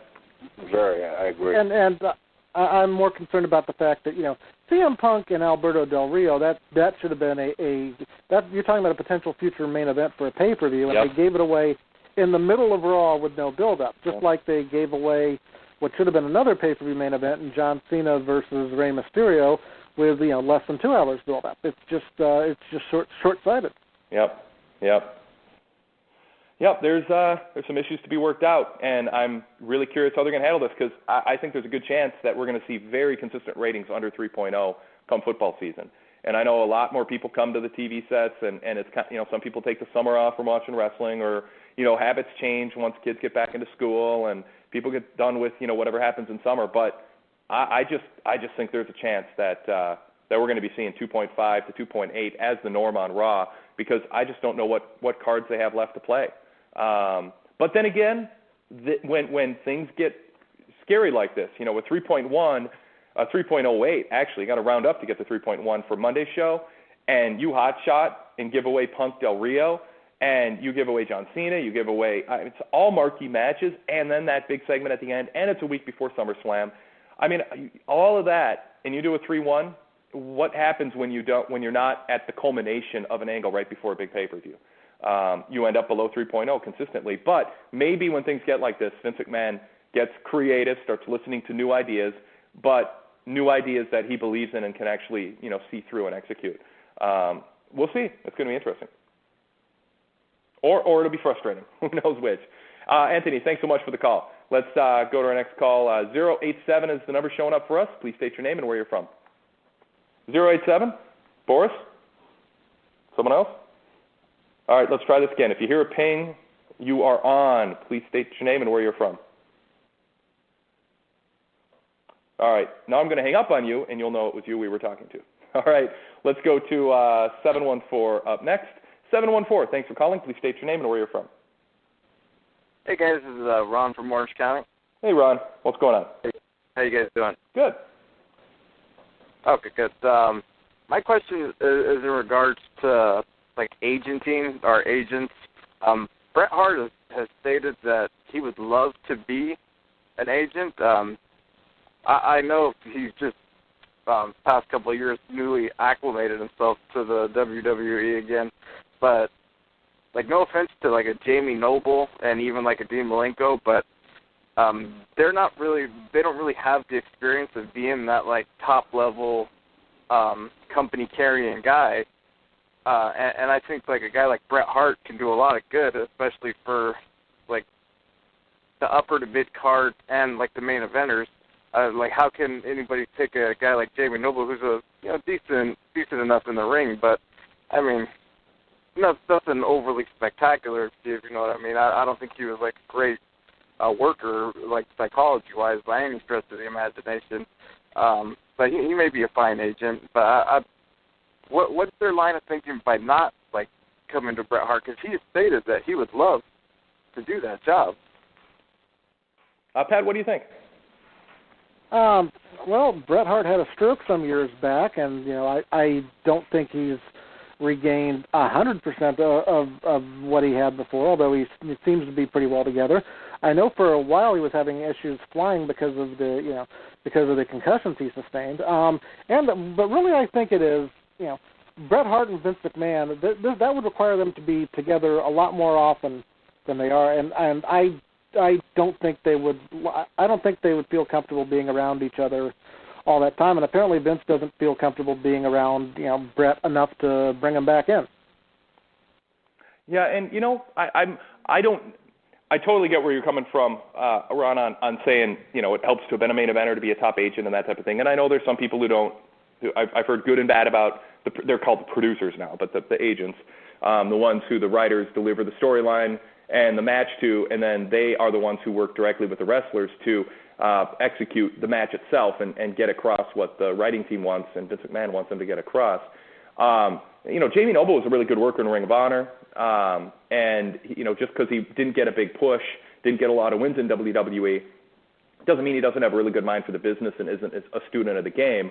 That doesn't mean he's good either. I'm just saying I wouldn't rule out anybody based on the fact that because they weren't really big. They never got a main event push and did jobs. They might be great students of the business. Some of the greatest head coaches in pro sports weren't great members of their team or necessarily even pro players. I mean, look at the head coach of the Chicago Bulls.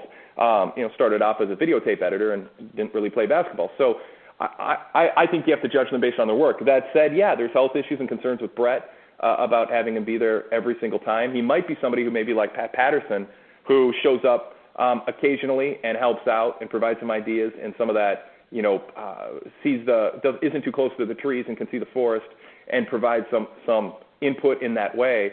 And it's possible they may think, you know what, Brett's stuck in 1995 when it comes to finishes and matches, and they may be right or wrong, but, just because he was a main eventer, there may be a feeling he'd be difficult to work with, or there'd be health issues, or maybe he isn't really in tune with how we do matches now. There could be a lot of reasons for that. It's actually something I'll ask Ron about and see if I can get an answer on why they wouldn't try to bring him in if that's something he really wants to do. Ron, anything else for us? Yeah, I just think he could help out in ring wise, and I don't mean to be hard on Jamie Noble because I think he's a fine wrestler. He's just I think the wrestling business is different than any other sports entity in that, I mean, to know what it's like to carry the burden of a John Cena to go out there and having to hit a home run with the crowd every night and bring people into the building. I just think it would be more beneficial for a guy that was in that position, not necessarily just Bret Hart, but maybe a Shawn Michaels or even a Triple H, Stone Cold, someone that's been to the pinnacle and knows what it takes to sell out the building and whatnot. Not necessarily the best technical wrestlers. That's all I was trying to mean by that. I didn't want to disrespect Jamie Noble or anything. Sure. Yeah. But yeah, that was my line of thinking on that, and I just wanted to. I had that question in my head for a while, so I just wanted to kind of throw it out there. I appreciate you guys for tackling it. Very good, Ron. Thanks for the call. Appreciate it. Thank you for listening to the Wade Keller Pro Wrestling Post Show. Did you know that through Patreon, you can get this show with the ads and plugs removed for just $4.99 a month and enjoy our podcasts on whatever podcast app you're using or directly through the Patreon app. Check out full details at patreon.com/PWTorchVIP.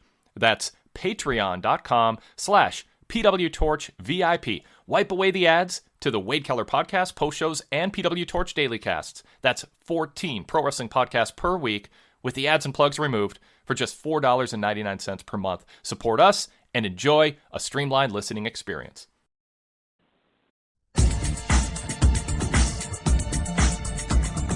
We are just past midway point of the show, and so we'll just kind of reset things. James Caldwell started out hosting the show because I was a little late getting in today. So again, big thanks to James for hosting the first 10 minutes or so of the show. I am Wade Keller, editor and publisher of the Pro Wrestling Torch weekly newsletter and PWTorch.com, joined today, as usual on Wednesdays, by 10-year-plus Pro Wrestling Torch columnist Pat McNeil. And we will be here for another 25 minutes live, and then we'll do a VIP after show where we answer VIP members' McNeil mailbag questions from the PW Torch VIP forum. We put up this week's Pro Wrestling Torch newsletter late last night, early this morning, and actually, I guess, around 1 a.m., I guess, in digital PDF format. So VIP members are reading that right now, including a cover story putting in perspective WWE's financials with a particular focus on pay-per-view trends headed into SummerSlam, and also my column on what WWE could do. One multi-step idea that WWE could do to maybe turn things around a little bit on television in terms of ratings. And this is more of a structural issue than picking any specific wrestler or proposing an angle, but just kind of format-wise for the show, how I think maybe they could turn things around in a counterintuitive way. And I make my case for it. It's one of those things you hear it and you're like, well, that won't work. And then hopefully you read my column and you think, yeah, maybe that would work. So that's kind of my goal with that kind of presentation. So that's in there. Also a full-page column by Greg Parks looking at a comparison between Crimson's winning streak in TNA and Goldberg's winning streak in WCW. And also my newsletter exclusive reports on Raw, SmackDown, and Impact with my bullet point analysis and scores in various categories for the show. Brian Hoops has his nostalgia column that runs every other week in the Torch newsletter, plus all the news and full pay-per-view report on TNA and the TNA Roundtable, another newsletter exclusive featuring reviews from the Torch staff of Sunday night's pay-per-view, scores and multi-paragraph reviews of the show, including Pat McNeil. Pat will be getting to your event center in just a couple minutes. But first, how about we dive back into phone calls? Sounds great. We're about to go to another commercial break. Why are you listening to commercial breaks? Why deal with these interruptions when you can become a VIP member, support the Wade Keller Pro Wrestling Podcast, Wade Keller Pro Wrestling Post Shows, the PW Torch Daily Casts, and the entire team and everything that we do, and get a ton in return for your membership by becoming a VIP member. Go to pwtorchvipinfo.com for full details. 30-plus years of archives of podcasts, retro radio shows, over 1,600 back issues of the Pro Wrestling Torch Weekly newsletter, a fascinating march through our coverage of wrestling history, and so much more, including ad-free versions of the Wade Keller Podcast, Wade Keller Post Shows, and PW Torch Daily Casts, and several exclusive VIP podcasts just about every day, dozens of VIP exclusive podcasts that you're not hearing because you're not a VIP member. So go VIP, pwtorchvipinfo.com. Subscribe to our VIP podcast feed and listen in a streamlined way with no interruptions to all of our podcasts. Again, that's pwtorchvipinfo.com.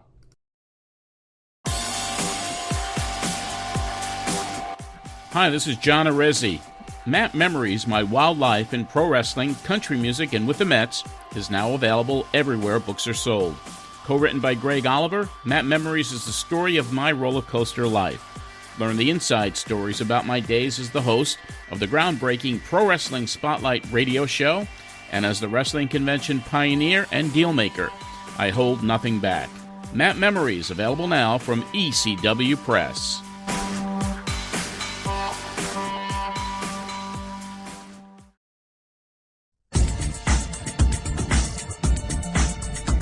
Back to the phone lines, and let's go to next in line would be area code 416. Thanks for holding. Please state your name and where you're from. Hi, Kevin in Toronto. How you doing? Doing good, Kevin. How's it going? Good.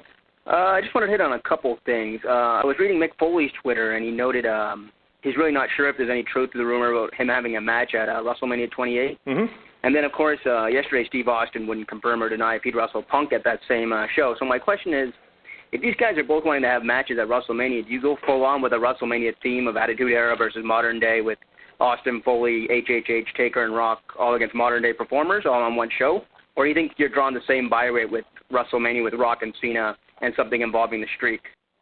Boy, isn't that the $1 million question. Maybe you try and have Austin and Foley in different match on different pay-per-views to help those buy rates.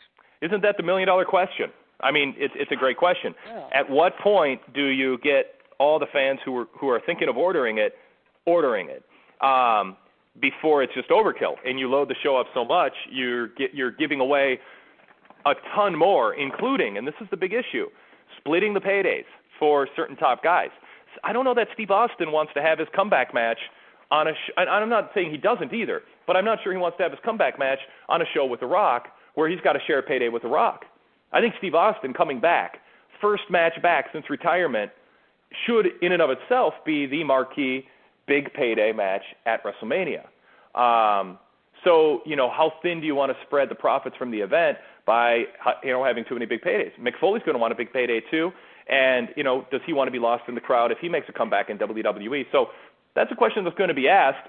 I think if they're nervous about, business, they might try to overdo it. But at the same time, they have stockholders to answer to. And if they spend too much money on talent and the profits aren't there, that's going to look bad on the quarterlies. So it's more than $1 million question. It's a $10 million question. Pat?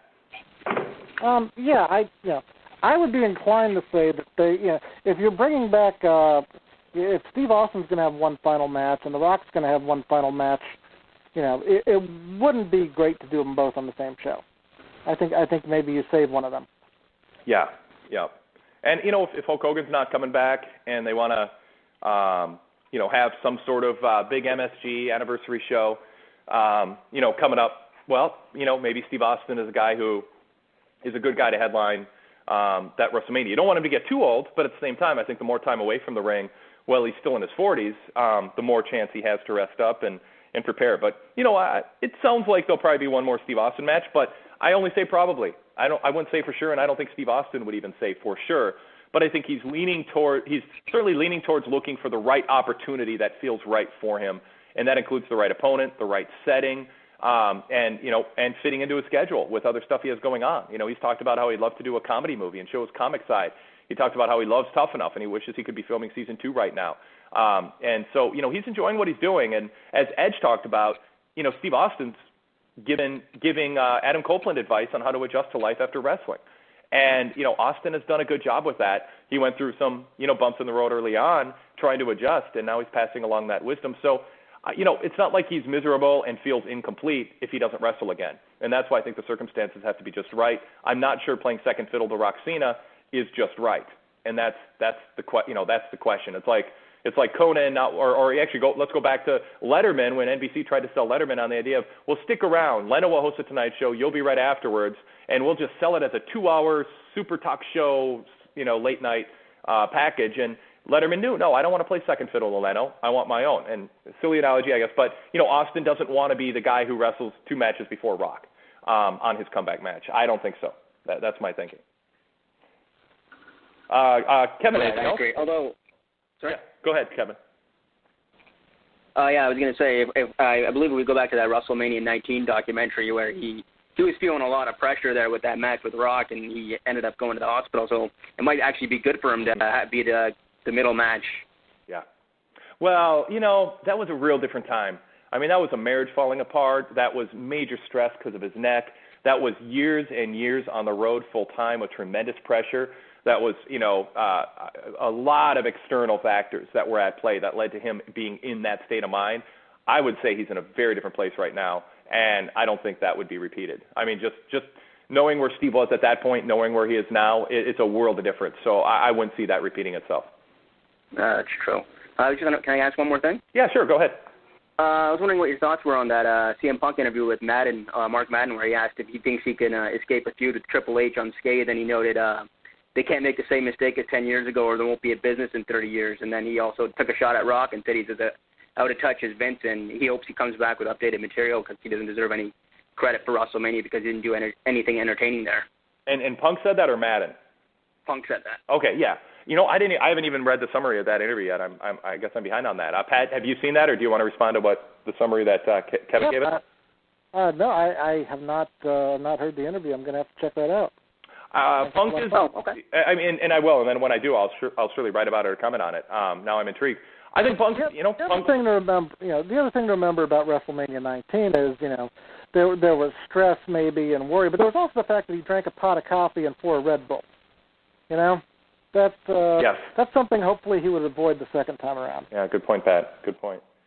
And as for Punk, I mean, he's going to be Mr. Controversy, and he can't help himself, and now that it's his character, he has an excuse to do what he can't help himself to do, which is, speak his mind unfiltered. And, I mean, there is if he feels Rock is out of touch and is difficult, and you hear stories about Rock being kind of difficult to work with or thin-skinned or whatever, there is you definitely get the sense that the WWE locker room is on Cena's side when it comes to any sense that there might be legitimate tension or difficulty with trying to satisfy Rock. And it's not just with this feud. It's when Rock went to the Hall of Fame to induct his father. And there were stories about him there where people were just like, he's not the same guy that he used to be, and he's trying to be in some ways, but you can tell he's not. And in some ways he's not trying hard enough. And, even this year, he didn't go to the Hall of Fame at WrestleMania. He was back, he didn't sit in the crowd and do his thing at the Hall of Fame dinner and kind of immerse himself in the full weekend. Some people didn't like that. They thought, you're coming back to our world, you're going to make a lot of money for yourself. You're going to also help make money for us to an extent. But, there's that tension is there, and it's Vince McMahon, I think, is still upset, as irrational as it is, with Dwayne Johnson leaving for Hollywood. And, the tension over the rights to his name and whether he would actually wrestle occasionally, and how Rock kind of tried to distance himself from wrestling in order, taking advice from people in Hollywood he trusted to drop the whole pro wrestling thing, and he did that. There's tension there, and that bleeds down to John Cena, who then, it doesn't surprise me that Punk feels safe saying that, because I think the feeling is Rock is a big boy and he can handle it, and he's not going to really admit that he had his feathers ruffled too badly by anybody. Although, Rock has his ways of getting across when he feels like that maybe things are going too far. So it's fascinating. I mean, we've got 6 months to talk about this and hear more stories and hear Punk fly off on things that some people are going to like hearing and other people aren't going to like hearing within WWE. Kevin, thanks for the call. Yeah. All right, thank you. Cool, appreciate it.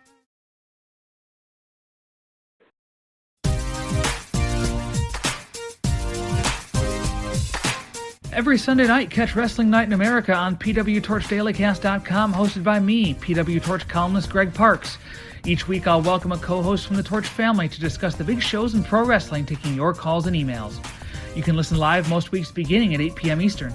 On Sunday nights with a WWE or Impact pay-per-view, we go on the air at the conclusion of that pay-per-view. You can listen live, but of course the full show is available for download on demand anytime shortly after it airs. Visit PWTorchDailyCast.com and click the live stream link to find the next scheduled live show link. Search PW Torch in Apple Podcasts or your podcast app to subscribe. Wrestling Night in America every Sunday, PWTorchDailyCast.com.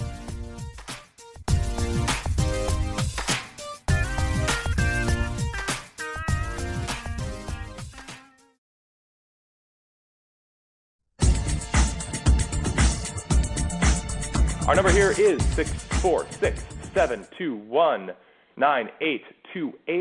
646-721-9828. I think we've got two people on hold who we haven't gotten to yet, just looking at the phone banks here. So we should get to more than 2 calls. So feel free to give us a call and get in line.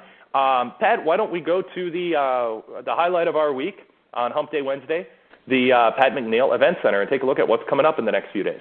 Oh, there's plenty coming up. Good evening, Mr. and Mrs. Wrestling and all the ships at sea. This is your PW Torch Live Event Center for August 10th, 2011, brought to you by the East Coast Cast. Immediately after this program, you can hear Travis Bryant and Bardre Purnell by visiting blogtalkradio.com/East Coast Cast. Parental discretion is advised. Right now on WWE.com, you can watch last night's riveting episode of WWE NXT featuring Titus O'Neil versus Derek Bateman in the main event.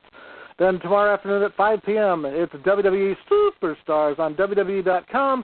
You'll see the tag team champions, Michael McGillicuddy and David Otunga, battle the team of Santino Marella and Evan Bourne as Santino searches for the perfect tag team partner.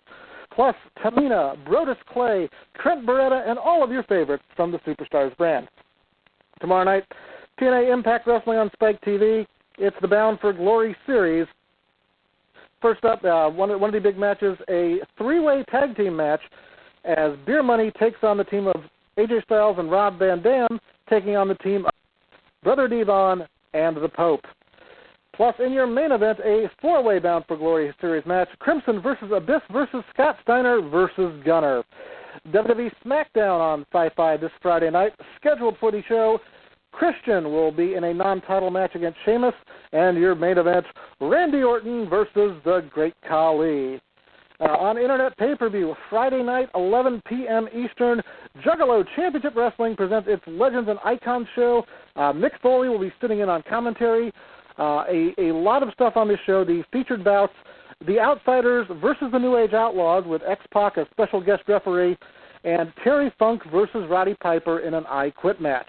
Then Saturday night on iPay-Per-View, 11 p.m. Eastern, it is JCW Bloody Mania 5, featuring Colt Cabana, Adam Pearce, Vampiro, Rhino, and all the top Juggalo stars.